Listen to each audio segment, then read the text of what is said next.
les couleurs mélancoliques de l'automne reflètent encore mieux sa beauté.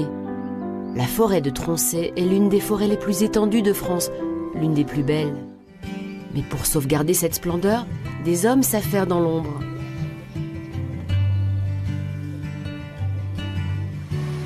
On se retrouve au cœur de cette végétation. Ici, les machines s'agitent car le bois doit être vite ramassé et empilé pour être vendu. Car la forêt de Tronchet, c'est d'abord un lieu de production de bois réputé dans le monde entier. C'est avec ce bois que sont faits meubles, parquets ou encore des tonneaux de vin.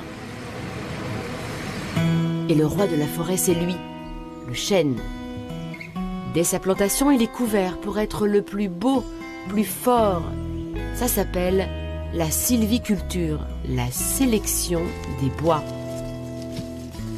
Ces chênes, Timothée, agent de l'Office national des forêts, les connaît par cœur. Tous les jours, il vient ici, les observe, les voit s'épanouir avec la même passion. On est ici dans une parcelle de 200 ans. Donc ça, c'est une parcelle qui est vraiment l'aboutissement du travail de près de 10 générations de forestiers.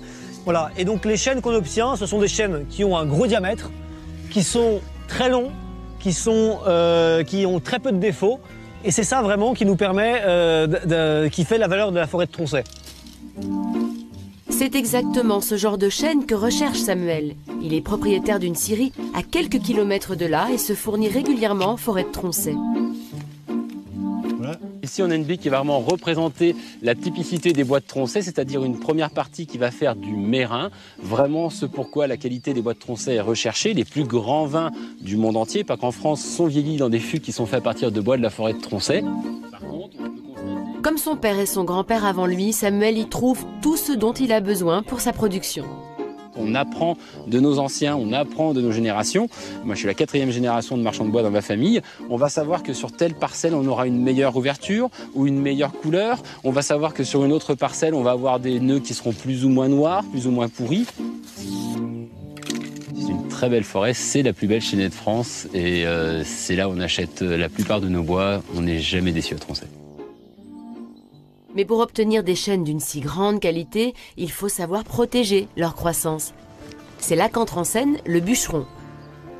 Sur les conseils de Timothée, il va couper les arbres qui pourraient gêner la progression des chênes les plus prometteurs.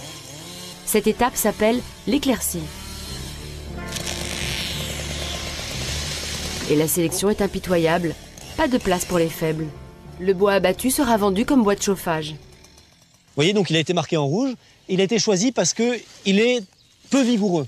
Il est peu vigoureux, il a un petit diamètre par rapport, par exemple, au chêne qui est à côté, et alors que ces deux chênes ont le même âge. Vous voyez, il est déjà un peu plus gros, et il a été ceinturé en rouge, justement, pour dire, voilà, cet arbre-là, on compte sur lui, et on espère, donc on travaille à son profit, et on espère qu'il pourra faire un chêne de grande qualité, donc dans 100 ans. Et 100 ans plus tard, le chêne sera coupé et récolté pour la vente. Mais s'attaquer à un chêne demande d'allier force et beaucoup de minutie.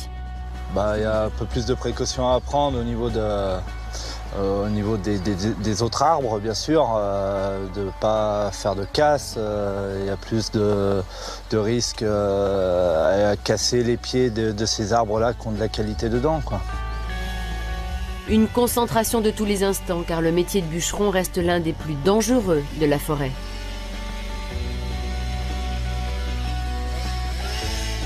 Il y a toujours un danger.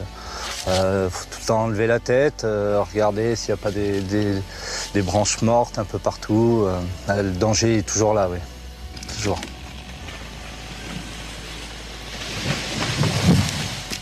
Un bûcheron peut couper jusqu'à 25 arbres dans la même journée.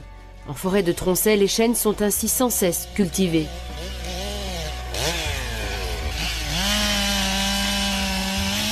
Et loin de l'agitation de la tronçonneuse,